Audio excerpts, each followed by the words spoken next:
நிறைவாழ்வு AG சபை வழங்கும் morning மன்னாவிற்கு உங்களை அன்போடு வரவேற்கிறோம். கர்த்தருடைய பரிசுத்த நாமம் மகிமைப்படுவதாக. இந்த நாளிலே உங்களை சந்திப்பதில் மிகுந்த சந்தோஷம். எனக்கு அன்பான தேவ பிள்ளைகளே, நிறைய நேரம் நம்ம பிரச்சனைக்கு நம்மளே தீர்வு காணணும்னு சொல்லி ரொம்ப முயற்சி பண்ணுவோம், பார்த்திருக்கீங்களா? ஆனா இன்னைக்கு வேதம் நமக்கு என்ன கற்றுக் கொடுக்கிறது பார்க்கலாமா?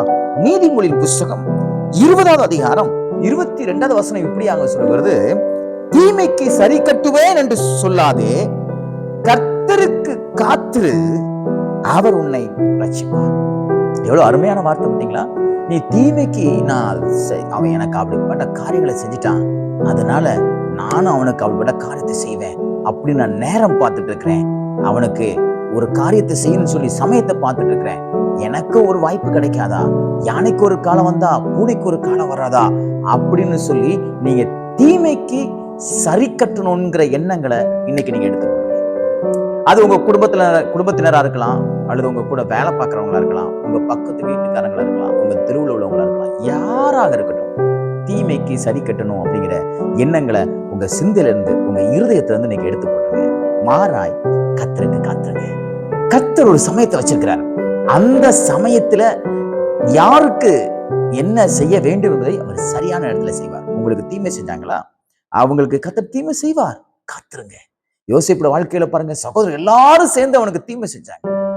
ஆனா யோசேப்புக்கும் சகோதரர்களுக்கு தீமை செய்யறதுக்கு ஒரு வாய்ப்பு கிடைச்சிச்சு. ஆனா கர்த்தர் இந்த காரியத்தை வாய்க்க பண்ணினார் என்று சொல்லி கர்த்தரை ஸ்தோத்திரம் பண்ணி கூட பிறந்த சகோதரர்களுக்கு அவன் தீமை செய்யவில்லை, தீங்குக்கு சரி கட்டவில்லை, மாறாக தீமைக்கு பதிலாக நன்மை செய்தான். இதுதான் கிறிஸ்தவ வாழ்க்கை. நீங்க கர்த்தரை சார்ந்து கொள்ளுங்க. நான் அவங்களுக்கு சரிக்கு சரி செய்வேன். அவங்க என்ன எப்படி பேசினாங்க, அதுக்கு நான் சரிக்கு சரி பேசுவேன். என் பிள்ளை என்னெல்லாம் சொன்னாங்க, நானும் அவங்க பிள்ளைய சொல்லுவேன். நான் என் படிப்பு விஷயமா, என் திருமண விஷயமா என்னெல்லாம் அவங்க தடை செஞ்சாங்க, நானும் தடை செய்வேன். தீமைக்கு தீங்கு செய்யணுங்கிற எண்ணங்களை உங்க இருதயத்தில் எடுத்து சரிக்கு சரி கட்டணுங்கிற எண்ணங்களை தூர போட்டுருங்க. கர்த்தருக்கு காத்துருங்க. நீங்க செய்யணும் விரும்புறீங்களா, இல்ல உங்களுக்காக கர்த்தர் செய்யணும் விரும்புறீங்களா? உங்களுக்காக கர்த்தர் செய்யணும்னா நீங்க அவருடைய சமூகத்துல காத்துருங்க. நீங்க கர்த்தர் செய்யணும்னு நீங்க காத்திருந்தீங்கன்னா அது ஒரு பெரிய விளைவாய், அது உங்களை ஆச்சரியப்படுத்துகிற காரியமா இருக்கும். ஆமா, விசுவாசிக்கிறீங்களா? அது ஒரு பெரிய வரலாற்றின் காரியமாக இருக்கும். அப்படித்தானே யோசேப்போட வாழ்க்கையில கர்த்தர் செஞ்சாரு.